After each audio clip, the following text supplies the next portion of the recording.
There's a whole slew of foods that people forget about or they don't even think about that are incredibly good for them, that are easy to make and easy to eat and delicious to boot. I'm just going to start with the green leafy vegetables, okay? I'm going to start there because people think spinach. All right, spinach is good, but have you really tried? Welcome to Salad with a Side of Fries. I'm your host, Jenn Trepeck, talking wellness and weight loss for real life. We're here to clear up the myths, misinformation, bad science, and marketing to teach you how to eat and how to cheat. Are you ready? I'm having salad with a side of fries. Hey friend, welcome back to another episode of Salad with a Side of Fries. I'm your host, Jenn Trepeck, always here with you. If you've been listening for a while or you've heard my story, you might know I did this. I followed the principles and the guidelines that we talk about here and ate out every meal for about 12 years. And I know you're like, what? And frankly, it was really until the pandemic that, I really didn't have food in my house until the pandemic. And so even now, you'll hear me say I'm not the biggest cook. It's not that I can't. I can. I just don't all that often. And I know I'm not alone. So some of you are great in the kitchen. I know that. But perhaps you buy and make things, some of the time or all the time. And others of you might just feel like the kitchen is plain inconvenient. So today's conversation is all about making the kitchen more convenient and broadening our horizons without it feeling like climbing a mountain, right? So let me introduce you to our featured guest. She's been working in the health and wellness industry for almost 20 years. She feels she was born to help people through health, wellness, and exercise as the vehicle for making this world a better place. Her goal is to help as many people as humanly possible, working with clients one-on-one in small groups and in corporate settings. She's also the founder of Tina's Joyful Kitchen. So please help me welcome Tina McDermott. Hello. Thank you so much, Jen. Thank you for having me here today. Thank you. Thank you, Tina. I'm so glad. It's been a couple months since we spoke. How you been? Pretty good. Life is good. I love it. Spring is here. I'm very happy. Yes. So we'll start with your story. But first, I want to tell our members what they're getting this week. So members, your recipe is for honey mustard chicken. You're going to get instructions for grilling it and for, it's May grill season, right? But you'll also get instructions for baking it. So, if weather doesn't cooperate, not a problem. So the recipe includes the homemade honey mustard sauce that is absolutely delicious. Think of it as the upgrade to your basic chicken. And you could certainly use this recipe with any other protein options if you prefer. So I highly recommend this recipe. I highly recommend you join our membership. Here's the scoop. Go to glow.fm/salad with a side of fries. For $10 a month, you get weekly recipes, a monthly article or tool, extra discounts from me and our partners, plus access to live Q&A sessions. It's a total deal. When you take advantage of the full offerings, you're saving far more than that $10 cost. And I say this every time. It is a no-brainer way to show yourself that your health is a priority. Plus, being a member supports this podcast and this community so we can continue bringing you new episodes and experts every week because it's my favorite thing. So remember, all you have to do, go to glow.fm/salad with a side of fries or forget remembering the URL. Go to the show notes, click the link there. You could do it now if you want. Hopefully you're not driving. Don't do it if you're driving. All right, so once you're there, you click the link, hit support now. Type your email, enter payment info, tap subscribe, and you're done. You'll get this week's recipe for the baked or grilled honey mustard chicken. Okay, Tina, tell us your story because like so many of us in this space, your own health and your family's health really led you on this path. So talk us through it. Oh my gosh. Okay. I'm going to try to keep it brief because, girls, we like to talk a lot, but I'll start off with, I always had a lot of gas and bloating as a child. And actually under 12 years old, I can tell you I was anorexic. I didn't eat. I wouldn't eat. It was a control thing. At 12 years old, I went to Italy. Now, mind you, prior to that, I had gone to Italy many a times with my parents. They were born and raised, so we went back all the time. At 12 years old, I went just with my grandma, and I gained 20 pounds. I mean, I went from 88 pounds to, 110 at 12 years old. And my two older sisters would make fun of me. Oh my gosh, you're fat. I have the stretch marks to prove it because those 20 pounds in 3 months was a lot. Anyhow, so not only did I have gas and bloating issues, obviously I know now it had to do with a lot of allergies to food or sensitivities to food, as well as I likely had Lyme disease, but we'll get back to that in a second. And I had a lot of emotional issues because I was being made fun of. I also wore glasses. Now I could care less about wearing glasses, but as a little girl, everyone calls you Four Eye. So anyhow, I had a lot of these emotional issues when it came to food. Not only did I feel stomach upset all the time, but I was embarrassed most of the time because my sisters had a wonderful little Italian nickname for me, and I'm embarrassed to say it, but everyone who knows me knows that I'm very transparent, and I'm cool with this. I'm cool with this, Jen. They call me Puzza, and that in English means stinky, okay? As only a sister would call you. Two of my sisters. Yeah, two of them would call me stinky. So that would be my little nickname, and who knew? I didn't know what the heck was going on with me, but I had no inkling to think about the way I'm eating is causing that. Just didn't occur to me. When I was 19 and my sister was 24, one of my eldest sister, Anna, was 24, she was diagnosed with breast cancer. She survived for 24 amazing years and she passed away 10 years now. I am 6 years older than she was when she passed away. It floors me every time I say that. Mm-hmm. The driving force behind me even telling you this is because when that happened, it caused me to want to take as much care of myself as humanly possible because I didn't want to be next. I didn't, I found a lump in my breast. I had a little biopsy. Everything was benign, but you freak out. You're 19 years old. What do you know? So I read a whole bunch of books and that started my journey of wanting better health, wanting better wellness. I moved into vegetarianism for 10 years. I'm not saying that it's the best way to go. I'm not saying that it's not the wrong way to go. I'm saying that it was not healthy vegetarian. Yep. I ended up with even more gastrointestinal issues for many, many, many years that I just didn't know how to rectify. That also led me to want to read as many books on nutrition as possible. I was a personal trainer for many years, and then I became a nutritional consultant, and I just study books and books, and now I write my own weight loss workbooks and recipe books. I love recipes. I need to be part of your club because I write my own recipes, but I want your recipes, by the way. That sounds wonderful. And so that drove me to research and to not just to be more, to want to help as many women specifically in this world live a life that is free of dis-ease, free of the stress, free of the gas and the bloating, the embarrassment, and free of the weight. Because remember, my emotional issues from a child was, I gotta lose weight.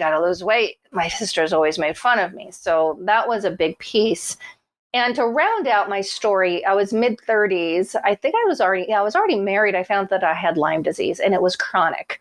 And knowing the symptoms, I knew I probably had that from when I was a kid, which probably contributed to me having all of those sensitivities to all of those foods. Not only that, but those foods weren't necessarily the best foods in the world for anyone to be eating anyway. I'm Italian. My parents feed me pasta, which is all refined flours and bread and, all of that stuff that cause a lot of the constipation, the gas, the bloating, and the such. So that brings us to now, right? And we want to focus our conversation today around the kitchen and the foods that are so great for the home chef, the home cook, right? And even ones that we've forgotten about. But so to start this, I'm curious what you see as some of the biggest mistakes that people make that I think lead us to feeling like cooking is daunting and then lead us to just ordering instead of making food ourselves.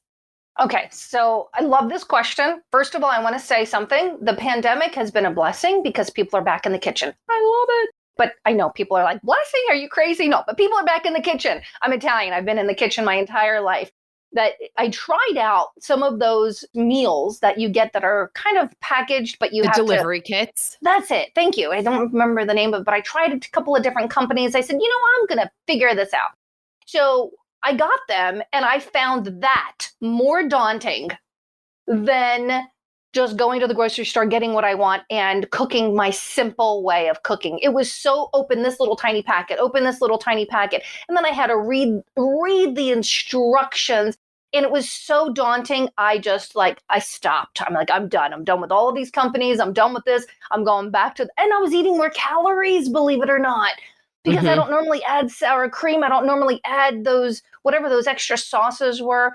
And so that's daunting to me. To me, that's daunting. To other people, like, oh, it's easy. You open this, you open that. To me, it's not cost effective. And there's a very simple way to learn to cook for yourself and make things flavorful, as you know, Jen. And it's not that daunting. It's those kits that make it daunting. I think also, I'm not going to get into packaged foods right now because that causes a lot of anxiety unto itself, packaged foods, frozen foods and such, because of the chemicals that are in there. And people think they need a recipe and they need to follow a recipe to a T. I'll make a dish and my husband say, oh, it's good, but it's different from the last time you made it. And I says, honey, it depends on the ingredients. It depends on my mood at the time. It just depends on, I have the recipe is here. I followed the recipe, but then I kind of go off on my own. And maybe I didn't have the Dijon mustard and I ended up using yellow mustard that day, or something's a little different. And I want to encourage people that they think that, oh, I got to have every single ingredient in this recipe before I can even start it. And that's not the truth. The truth is, I want you to be, I call myself the lazy inspirational chef. I want you to be inspired to use what flavors you like and to use what you have available right in your house. Right in your house. Because you have to think, okay, I don't have mustard. Maybe I don't have any mustard. But what is going to give me that umami? What's going to give me that flavor, that strong flavor that I'm looking for in the mustard? Think olives, think capers, think anchovies. There's other things that you can substitute it for.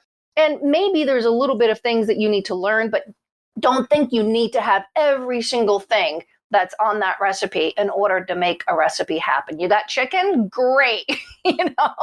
You can make a great chicken dish and it doesn't have to be that particular recipe. And you just need a few basic recipes in your head and on paper, a few basic.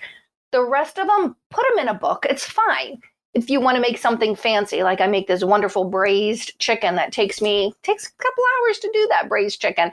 And I will take the recipe out and it'll be a little bit more, not daunting, but a little more complicated. But I feel like cooking that night. But every night is not that difficult. It's not that difficult. My dinner tonight is fish that I just pulled out of the freezer and some steamed broccoli. And that's it. I'm going to put some olive oil, maybe some avocado in with the broccoli or the fish. I'm going to put a little bit of seasonings, some salt and pepper, and a little bit of butter on the fish, on the cod, and I'm going to cook it, and I'm going to steam my broccoli, and we're going to eat them together, and it's going to be wonderful. Oh, that's dinner. It's so simple. Well, so you said a couple things in there that I want to point out. One is the idea of some nights we want to do more than other nights. And so there's an awareness piece of our schedule. There's an awareness piece of how involved certain things are to cook, what takes longer, what's faster, those kinds of things. And then the other thing that occurred to me as you were saying is you grew up in the kitchen. And I think for a lot of us, we just weren't taught. Yeah, I understand. I want to teach you. Awesome. So that's okay. So to teach us, I feel like let's start with how can we make our kitchens more convenient? Like the basics, the things to have all the time. Or the things that maybe we're caring about that we don't need to care about, like you said, the recipe. Yeah. Clean up your kitchen. I have a lesson I call the kitchen transition. That's what I call it, the kitchen transition. Basically, you clean out your pantries, you clean out your refrigerator, get rid of anything that's 3 months old in the refrigerator. I don't care if it's mustard. If it's 3 months or older, get rid of it. Your spice cabinet, clean it out. Get rid of spices that are, I would say, a year old. Just get rid of them. They don't taste like anything any longer. There's maybe a little bit. And have just a few basic spices that you love. The ones that you don't use all the time, put them up on a top shelf. So organization is key. Clean out your pantry of anything that is processed. We don't need processed foods. Foods that I have in my pantry, yeah, my husband loves salsa with his organic corn chips. Fine, I have some salsa. I have olive oil in there. I have some canned tuna. I have some canned coconut milk. So I've got some basics that can stay in the pantry, but the rest of the stuff is either in the fridge or the freezer. All of my nuts and seeds go in the freezer, and you stock up on things that are healthy for you, like my almond flours, my coconut flours, all in the freezer. And organize your kitchen. Get rid of everything that you don't use. And I'm talking even gadgets and pots and pans. I cleaned out my pantry recently, and I found an aunt of mine passed away, and I gathered up some pots that were left over from her. And I'm like, oh, I'll remember her and I'll use these pots. Well, they were sitting in my pantry for a year, never touched them. I got rid of them. I felt so good. So you want things to be easy to get to. My husband always tells me, Tina, stop jamming up the pantry. You have to move this and move that to get to that. Put stuff in the garage. So the things that I use once a year go on my kitchen shelf in the garage. And things that I use for the most part all the time stay in my kitchen pantry. So make things convenient and easy to get to. Appliance-wise, pots and pans, your knives, your utensils, make them easy to get to. And your food, make it easy to get to, okay? You don't want to use like the frozen bananas. Don't put them all the way in the back of the freezer. My husband eats them every day in his smoothie, so I put them right in the front of the freezer so that he can see them and he remembers to use them. I put them in the front, okay? So those are some things to make our kitchens a little bit more convenient that I can think of. And if you want me to talk about the actual appliances that I love, I can go into that too real quick. Yeah? Okay. Sure.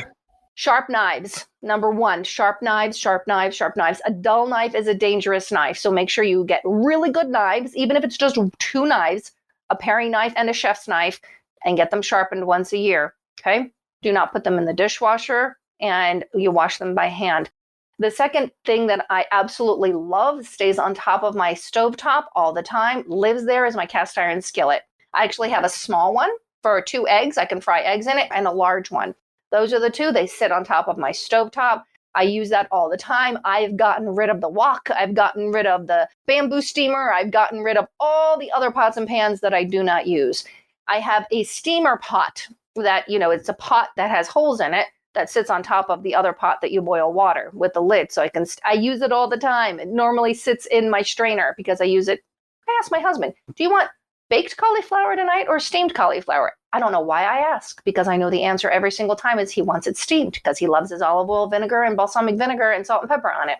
It's the way he likes it. So that's always there. An Instant Pot. I learned how to use the Instant Pot several years ago, and it is invaluable because I can take meat right from the freezer. Like, oh my gosh, I just came back from vacation and we're hungry. Pull out from the freezer. I can pull out chicken, fish. I wouldn't do fish. That's frozen in the Instant Pot. But anyhow, beef, pork. You can cook it right in the Instant Pot, okay? And you can have dinner within maybe maximum 2 hours. If it's a big piece of pork, maybe an hour if it's some chicken. You can make a quick chicken soup with some frozen chicken. So the Instant Pot, love it. Crock pot, I always have my crock pot. That does stay in the garage because I use my Instant Pot more.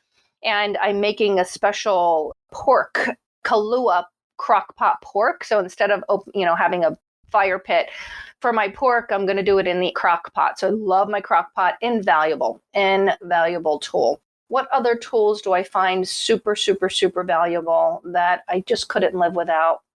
That's all I can think of right now. I'm sure that there's about 10 more.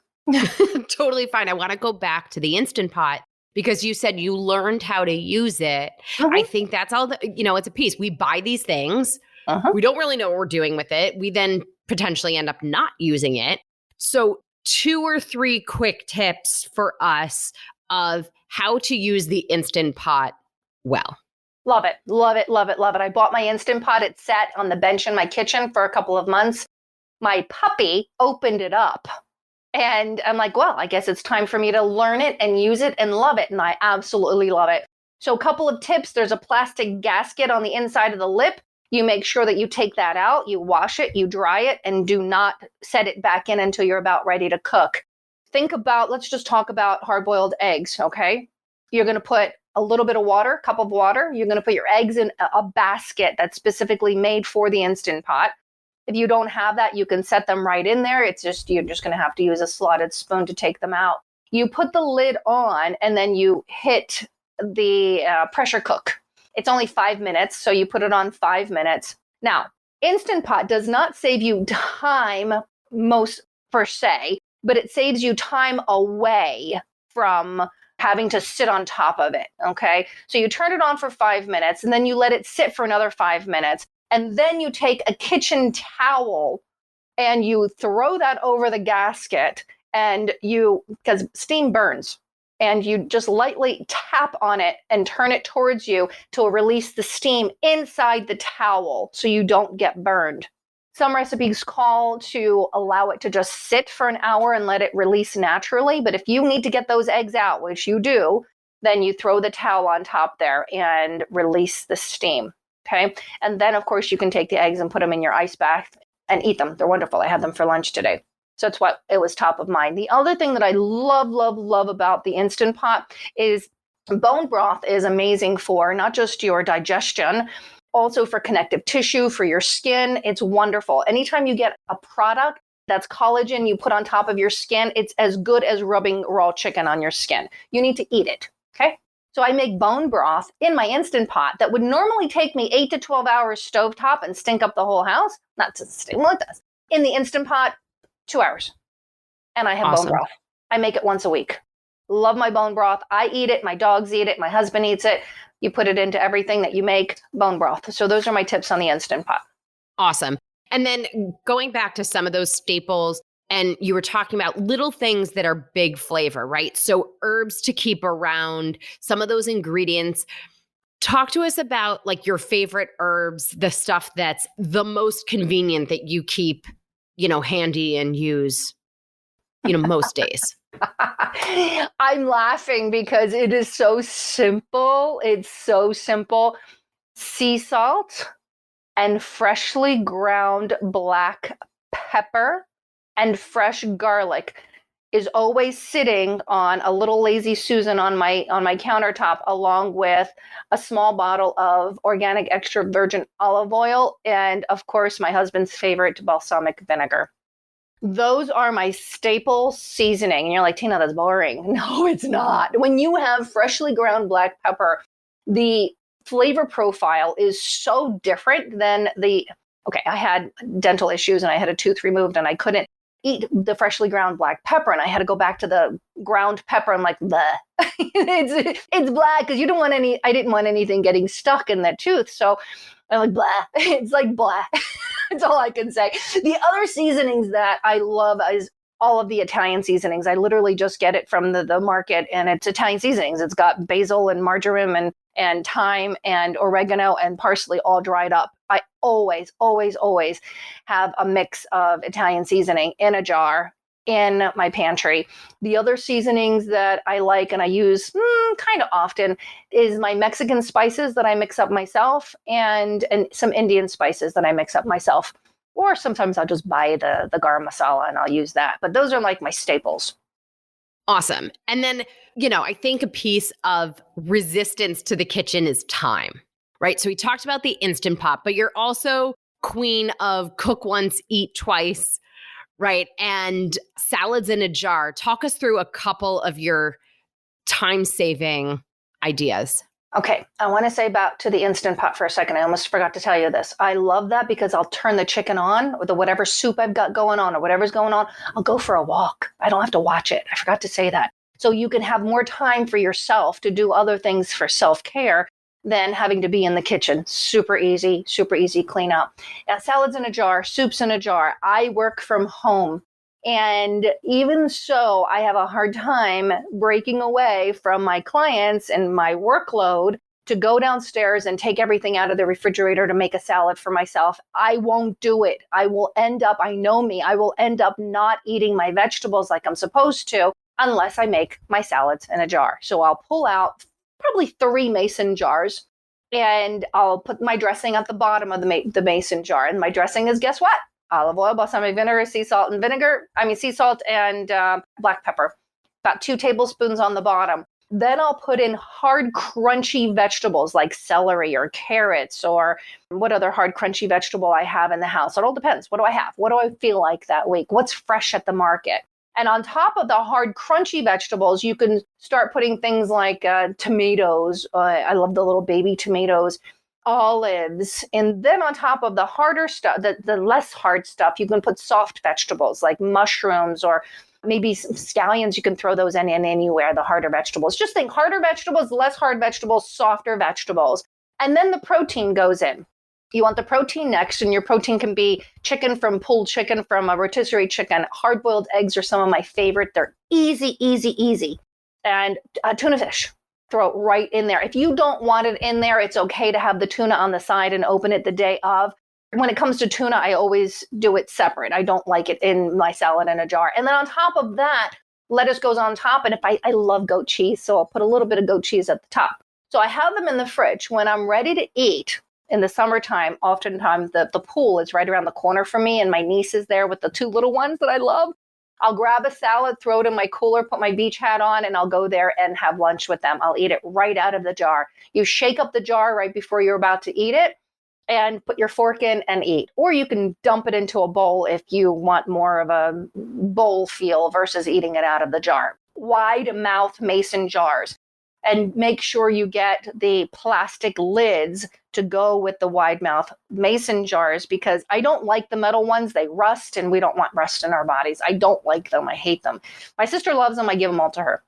Soups in a jar. You had asked about soups in a jar.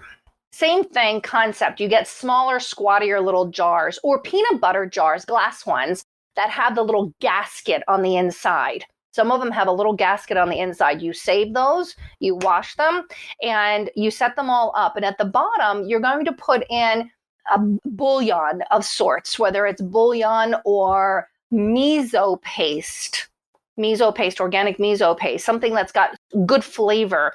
Be careful if it's bouillon. Make sure that it's organic. Otherwise, most bouillon stocks have MSG that are excitotoxins. We don't want those in our body. Other flavors that you can put in your soups are hot sauce, coconut aminos, toasted sesame seed oil. Oh my gosh, that's delicious. So flavor, think flavor, two different kinds of flavor at the bottom. And then I'll add in, I love frozen peas and frozen corn and sliced mushrooms. I love sliced mushrooms, sliced scallions, love hard-boiled eggs in my soup. It sounds a little weird. And then I'll spiralize. I have this little spiralizer that's super easy called a veggetti, and you hand hold it. So it's not a huge process, and you spiralize your zucchini, and you can put that in there, or get some really thin rice noodles. My favorite are My Fun. They're literally called My Fun rice noodles that are real flaky. And not flaky, they break apart easy, but they cook really quick. So you put those in there. If you want some herbs in there, you can throw cilantro, parsley, more scallions, whatever you want. Close the lid. When you're ready to eat, you boil your water. You pour it in the jar, and you let it sit for about 5 minutes with the lid on. Stir it up with a spoon and eat it. Yum. Super Genius. easy. Yeah, super easy, super convenient. And I call that fast food in your refrigerator. Fast food in your refrigerator. And all you need to do is plan a half an hour to prep it. Excellent. All right. I love this. It's such tangible, practical options for us. So the next piece for us to tackle is our tendency to buy the same things at the store each week, right? Or our tendency to make the same things, and then we're bored. So we'll get to the antidote to that boredom after a message from our partner for this episode, Snap Cleaning Products. Make household and industrial cleaning a snap with their eco-friendly, economical, multi-purpose Snap products. Snap's concentrated multi-purpose formulas perform light to industrial strength jobs all in one bottle. Snap products give you the cleaning power of a variety of cleaners, saving you time, money, and valuable storage space. And Snap products are developed with the environment in mind, using plant-based ingredients that are biodegradable, phosphate-free, non-toxic, and bottled in recyclable containers. So, as we said, this whole episode is about the kitchen is convenient. But I think a big piece of feeling like it's inconvenient are the dishes. So I no longer dread doing dishes because I use the Snap dishwashing liquid. So you put a drop in the pan or in the sink, fill it with hot water, fill the sink with hot water and put everything in there.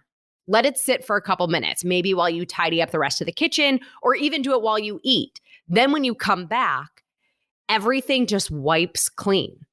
It's kind of magical, even though it's really just enzymes that break down the food. So no more additional arm workout just to do the dishes, right? You also don't need bristles that could potentially damage your cookware or any of those kinds of things. It's super gentle. You could use it on your fine china. Best part, so you use like I said, a drop or two at a time. It's a 32-ounce bottle for a whopping $12.50. Actually, it's even less because for being a Salad with a Side of Fries listener, you get 10% off and free shipping. So, there's also dishwashing crystals like for your, dishwasher too, if you're going to go that route. But I always clean things before it goes into the dishwasher. So anyway, text the word clean, CLEAN, to 844-947-4846. You'll get the link and coupon code right to your phone. Again, simply text the word clean, CLEAN, to 844-947-4846. Then you can try Snap, the dishwashing liquid, the dishwasher crystals, all the things, 10% off, free shipping. This is a toll-free number. Standard text and data rates may apply.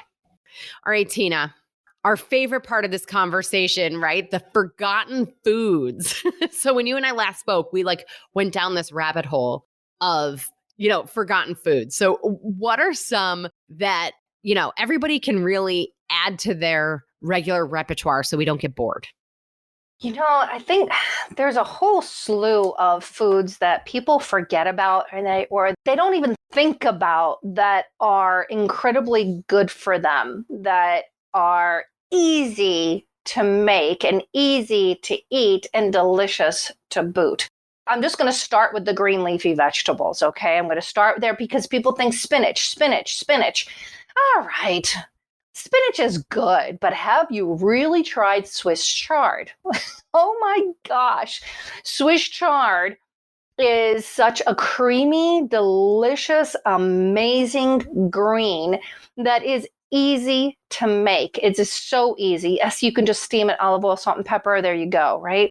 And if you just chop up the stems and cook them up with onions and then steam the leaves on top, less than 10 minutes, it's done. Again, olive oil, salt, and pepper, off you go.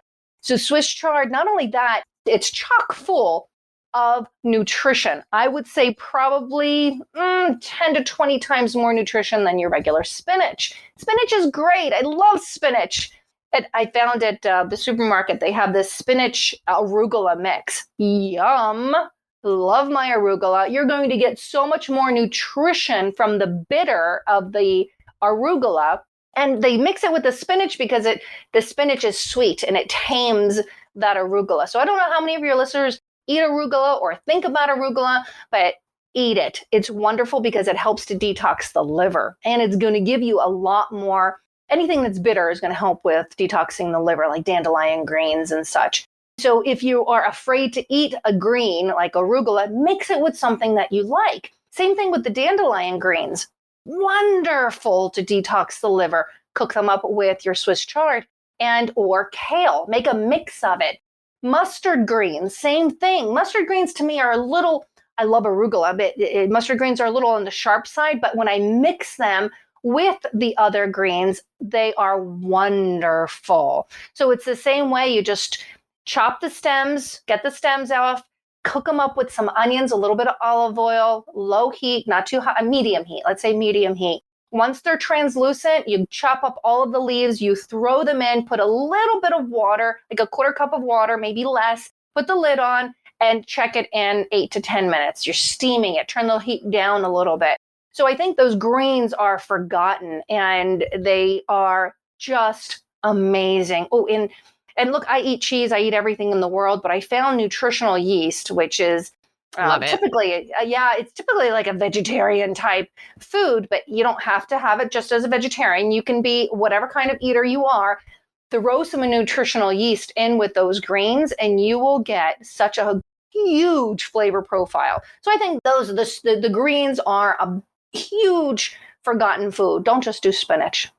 Another one that comes out in the spring, and you should be able to find them in the market now, are scapes. Scapes are the shoot that comes from the onion, and they are the bomb. I cannot wait to go to the market this weekend and find me some scapes, okay? I will make a pesto with these scapes. It is just, the flavor is garlic and onion together, I think, maybe, and they're amazing. You can just chop them up and use them any way that you use garlic. Look for them. They're these long, curly green things with a little bulb at the end, and they are amazing. Have you had the scapes? No. Oh, you I'm have to going to go have look them. for them now. Another thing I want to say, that people know garlic, right? It's not forgotten, but I think the piece that is forgotten with garlic is fresh garlic.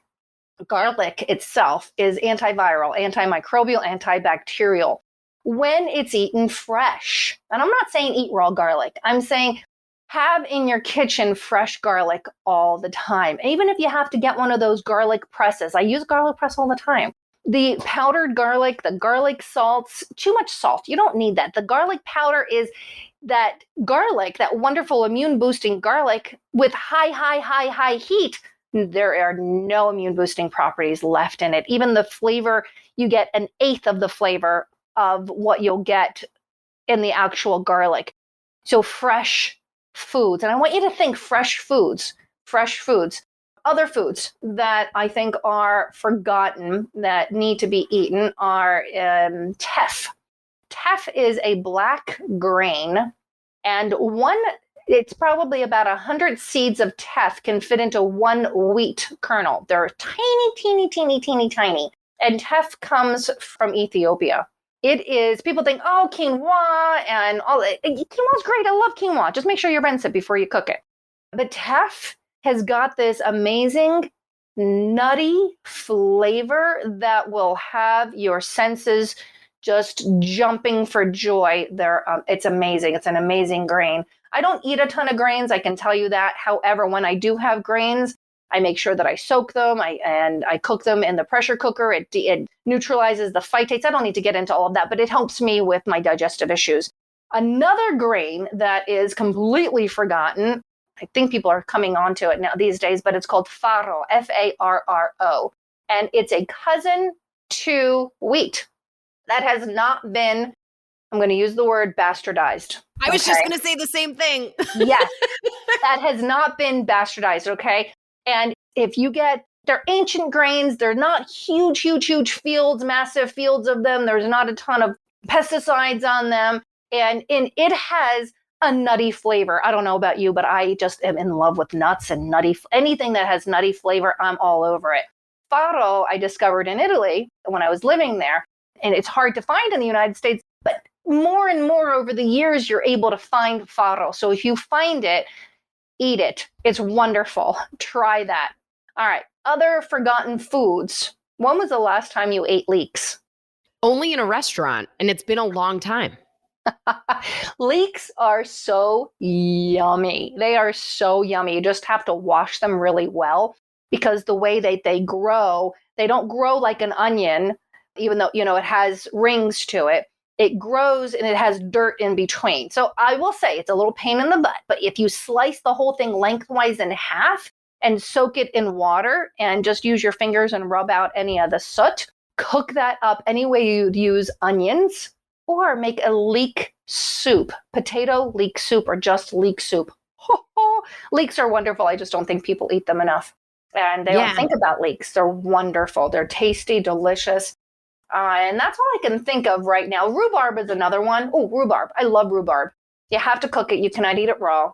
And the only way that I typically make rhubarb is I make a rhubarb strawberry sauce. You just cook it down into like a fruit sauce, and I eat that with a spoon.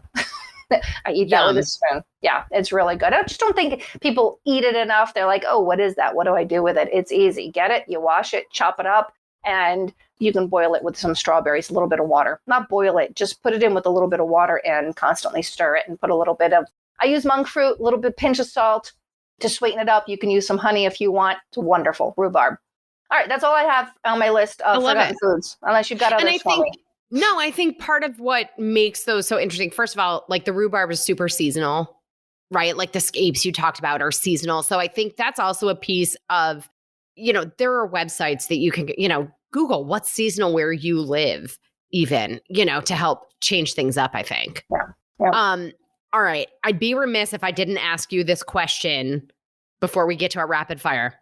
Tell us your secret for cutting an onion without crying. I love it. First of all, wear onion goggles. No, I'm teasing. But I have a friend who wears ski goggles. So You joke, but it is truth. Yeah. My niece has them. Onion goggles. I don't cry personally because I wear contacts. But get an onion and turn it upside down. Okay. And you'll see the little fronds that were roots that were in the ground. Okay. What I want you to do is take your knife and on a diagonal, make a round circle and cut that little bulb out. Cut that bulb out. And they say that is what makes you cry. They say that little bulb is what makes you cry. And then peel the rest of the onion in and then chop it up. My grandmother used to hold water in her mouth while she cut an onion. No, I've not heard that. You guys have to try it. Let us know what happens. Right. Try all the ways and report back. All right, Tina, this was great. Are you ready for our rapid fire off-topic questions? As ready as I can be. All right. What's the best thing you've done for your health this week? What's the naughtiest thing you've done related to your health this week? Best thing I've done for my health is I went for a bike ride last night and rode with my friends for about 25 miles. It was wonderful. I loved it. And even though my back hurt, I did it anyway because I knew it would help my back. And it did. Naughtiest thing I did this week for my health I have to think. Oh, did I have cookies? That was last week. I got these gluten-free cookies from the store and it came in, you opened up the package and there were 2 packages within it. One night I ate 1 package of 8 cookies. The next night I ate the other package. Hey, they were gluten-free. You're not alone. I was a little stressed out. I was in a lot of pain and I'm like, I need soothing. So that's what I did. I love that question. All right. If you weren't the inspirational chef, what would you do? I would run an animal shelter. Favorite book on any topic other than your area of expertise, or it could be fiction? The Big Leap by Gay Hendricks. Great book. If you could cure one ailment, disease, or sickness, what would it be? Cancer. If you were a superhero, what would be your superpower? Energy. What's your biggest pet peeve? I'm having a hard time with this one because I have a couple of them. I'm not detail oriented, so I give it to my assistants to be detail oriented. And if they're not detail oriented and don't do things properly, it upsets me. Fair enough. Yeah. All right. Finally, in your opinion, what's the next frontier in wellness? Oh, the next frontier. I don't have an answer for you. I mean, I think that given my age, I think that it's not, I am a weight loss coach, right? But it's not weight loss. It's health. It's wellness. People want to feel good. And it's not so much I want to fit into my pants or my dress. It's I want to feel good. I want energy and I want to be free of stress. So that's what I'm seeing a trend towards, that yes, they want weight loss, but they really want to feel good and have that energy and feel good in their body. Absolutely. Well, Tina, thank you again for being here. Just truly appreciate your time. Tell everybody how to connect with you, where to find you, and all your amazing goodies. Oh, absolutely. You can find me on my website, tinamcdermott.com. I have a free ebook. It's called The Joyful Gut Reboot Guide. You can find that on tinamcdermott.com/JG for Joyful Gut. You can find me on Facebook too. Just search Tina McDermott. Yeah, and we'll put all the links in the show notes. All right. That brings us to our nutrition nugget. This week, we're talking about quercetin.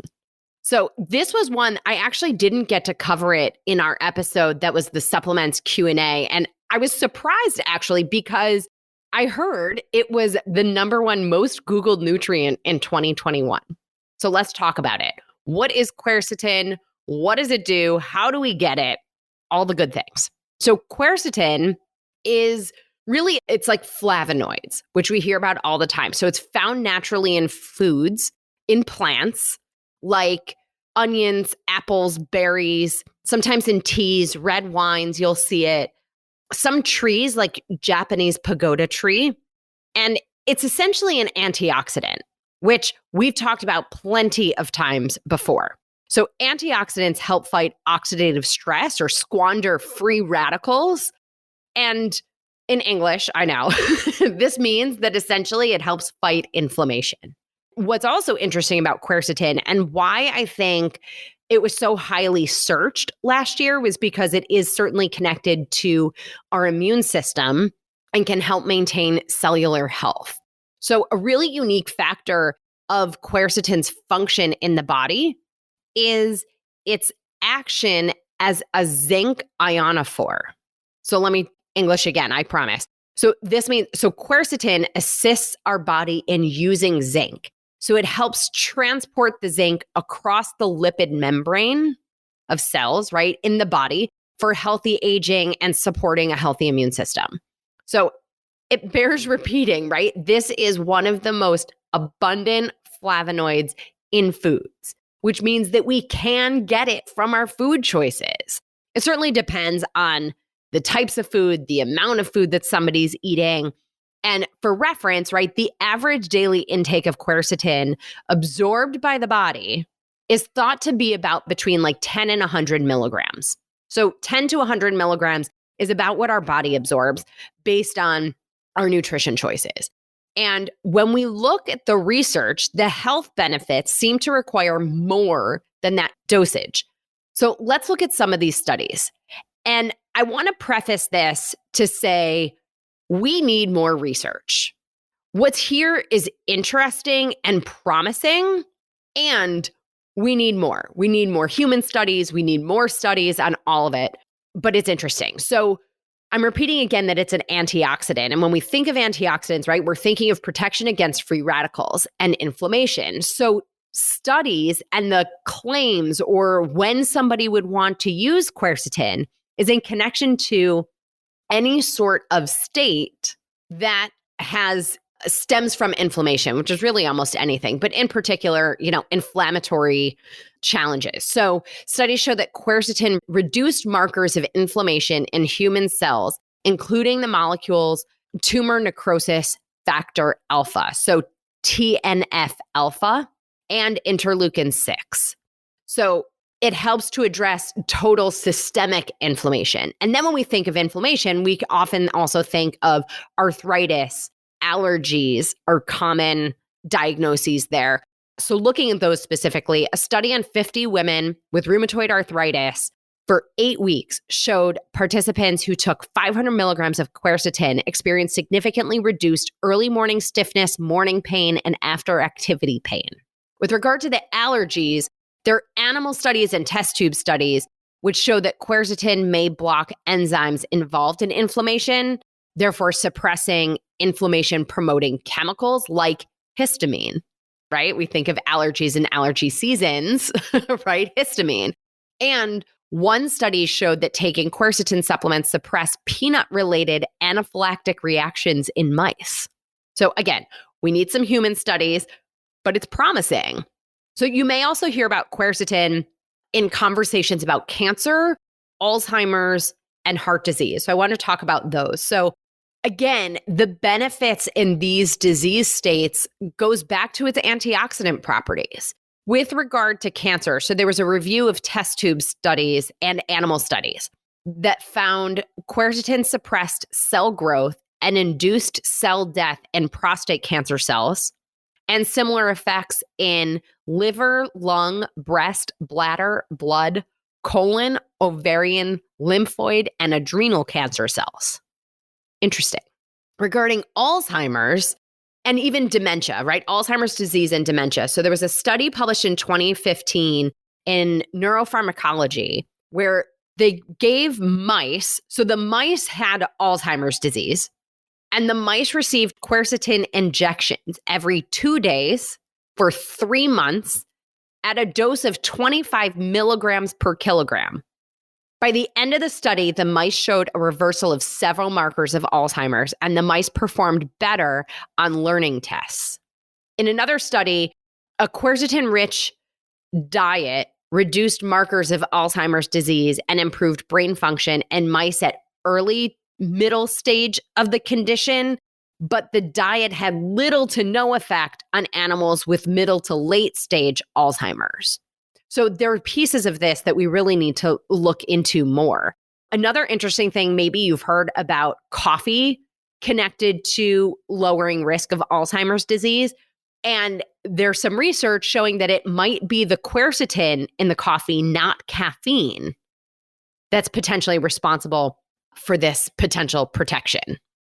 And then heart disease, so specifically blood pressure has been the subject of most of these studies. So in test tube studies, the compound appeared, so quercetin, appeared to have a relaxing effect on blood vessels.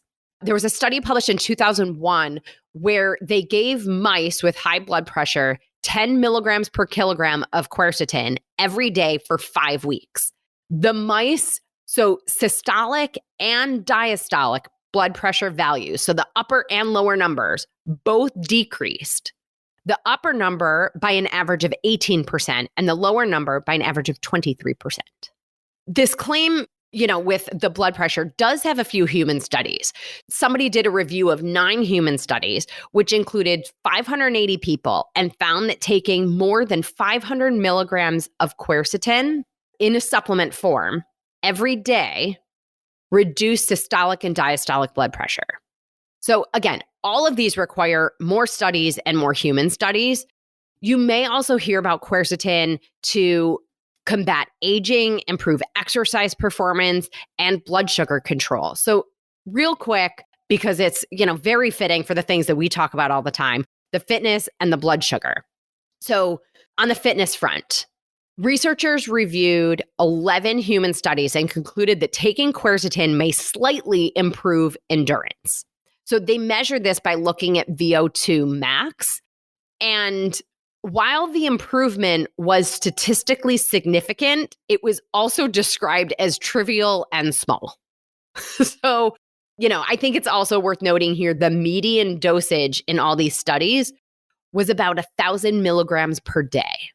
Right? So certainly more than what we're getting through food, and potentially, not dramatic benefit, right?